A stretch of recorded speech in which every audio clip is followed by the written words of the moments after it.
Hello everybody, Troubled Spartan here with another type of video today.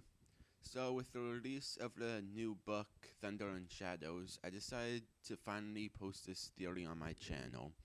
So this is about the final battle. And I can't be the only one that got confused at the blurred boundaries of StarClan and the Dark Forest powers at the climax of the two series rising action at the end of The Last Hope. So it's time to explain why everything within the battle was able to happen, why the Dark Forest and StarClan are connected, and why both Dark Forest and StarClan cats are able to take physical form to be able to attack living, breathing cats in the real world. In The Last Hope, it can come to some surprise when Rock lashed out against the three. This one passage could be passed on as Rock having enough and lashing out at them, or can be true and is strong support for this theory. Page 124 tells Jay Feather, Lion Blaze, and Dove when gathered before him, "This is all your fault. You are the three. If you have never been born, the Dark Forest would have never been risen."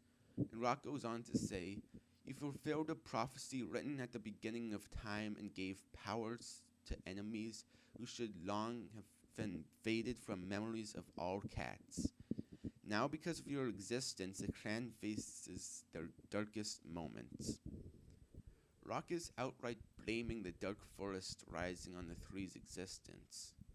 However, it's not the three's existence, but the cat you all love, Jayfeather's existence.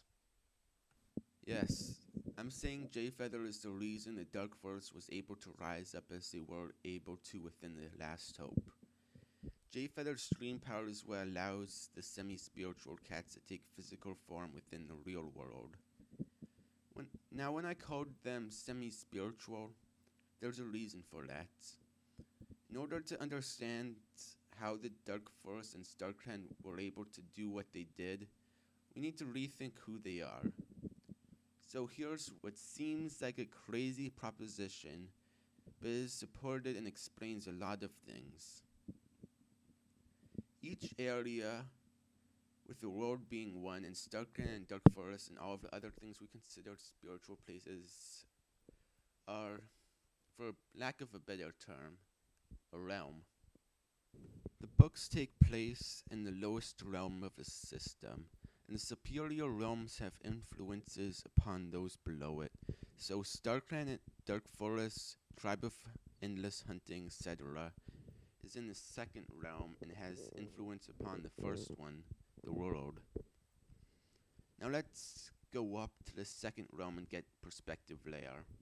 Recall when Spotted Leaf tells Leafpool that StarClan cannot see Squirrel Flight or the rest of the journeying cats in the mountains, because the mountains are under paws of a different ancestor now, suggesting they can't see them because they are under the Tribe of Endless Hunting, which is on page 117, Moonrise.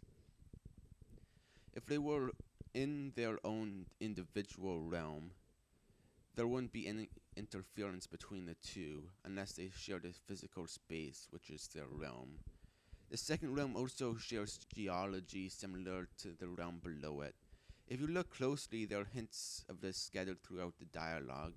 For instance, in SkyClan's Destiny, Leafstar mentions how far Spotleaf must have traveled to get to SkyClan, which leans towards StarClan or any other second realm cat not being able to travel from point A to point B within the world's realm. So from all of this, we know that the second realm is both physical and is slightly connected to the first realm. Not only does this realm theory work on how the battles were able to happen, but also answers where cats go when they die a second time. They go to the third realm, unbeknownst to us yet. To describe how the physical interactions of the world cats have while being inside the second realm, I find it easiest to think of the fates from Greek mythology, and think of the string in particular. To explain this, we'll go off to chapter 14, where Beetle Whisker died in the Dark Forest. What's interesting to note is that this is one of the few times, if not the only time, a first realm cat died in the Dark Forest. Later on in chapter 17, we learn that he's gone. Beer Whisker's body left Rivercran territory without a trace. Well, different from Anpout's death, or any other deaths, because they woke up first, which transferred their wounds to the living world, which in turn had them die in that world. Why did Beetle Whisker's body go missing without a trace? Because Beetle Whisker was physically inside the dark forest, which is why the body remained rather than fading away like it does when a cat from the second realm dies. The string was cut from Beetle Whisker, however, in order for it to work. Both ends of the string have to meet. So his first realm body came up to the second realm body, making the body in Rivercran disappear and making the body not fade afterwards inside the dark forest, because the body was the entirety of his body. With that out of the way, let's get back to persecuting Jayfeather, because that's what we're all here for, isn't it? We can see from the beginning of the series to Sunset, nothing from the second realm being able to physically change something in the first realm. There are some debatable instances, some with explanations, like when Mapleshade pushed the two-legged ball that led towards Willowbreeze being captured in Crooked Star's promise. An explanation would be that the ball was on a slope and Mapleshade took this opportunity to make it seem like she had control over Crooked Star's life. And with Mapleshade doing that, Crooked Star failed to realize the slope. The only instance between the very beginning of the series to Sunset where there isn't much explanation would be when Crooked Star Squirrel having the broken jaw that led towards him being deputy. This one could possibly be a faked sign though, just like Tiger Star had his sign being faked to become Shao Clan's leader, and it could have been hidden from Crooked Star how it happened, just like with Tiger Star. Only difference being that Crooked Star never found out if it happened to be fake. In fact, the sign itself is questionable because we cannot be sure which second realm first did the sign, whether it was Starcran or Mapleshade that did it. Even though Mapleshade claimed to have done it, part of Mapleshade's grudge against Crooked Star was the fact that he was destined to be Rivercran's leader from the very start, making us think that it could possibly be Starcran. With that, there is a chance there not being a single sign that was actually physically performed by a second realm force within the first realm until at least Sunset. Now you may be wondering why Sunset is key buck in this, and the reason is that is when Jayfeather, unborn at the time, came into existence, starting the rise of the Dark Forest. You can see that this is about the time Leafpool became pregnant with the kits by a little foreshadowing on page 285, which gives Leafpool a shout out for being particularly plump, saying, "Every cat looks sleek and well fed. Even slender Leafpool had grown quite plump."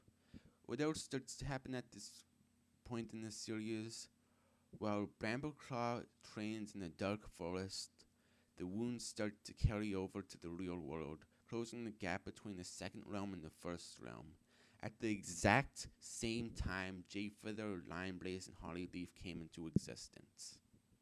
Now, the last thing we have to do is get the responsibility directly on Jayfeather's power, which is the ability to mind walk, particularly easy in dreams. Although we see Jayfeather accomplish many feats with his powers, even to the point to match Yellowfang's power closely when detecting Blairlight was starving himself, there is one point in particular to focus on, and it's in chapter 18 of The Last Hope, in the rather long scene where Jayfeather finally finds out who the fourth cat is and starts uniting the clans in StarClan and in the real world.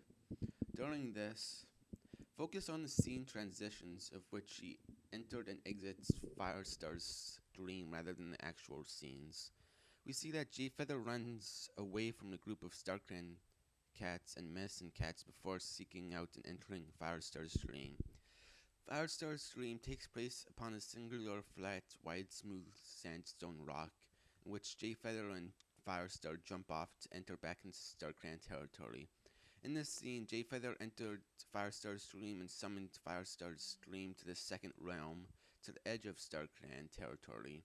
Dreams are not part of any realm, and so you can die in dreams without dying in real life, but can be brought into the second realm, which Jayfeather did here, and is the same of what Starkran and other second realm forces do. Summon cats from the world. Now with that, let's talk about where it truly gets confusing and walk through it. So during this leader and medicine cat meeting, the reason why Dovin was able to see in the dark forest was Jayfeather. Jayfeather entered her thoughts and did it again. Jayfeather connected worlds.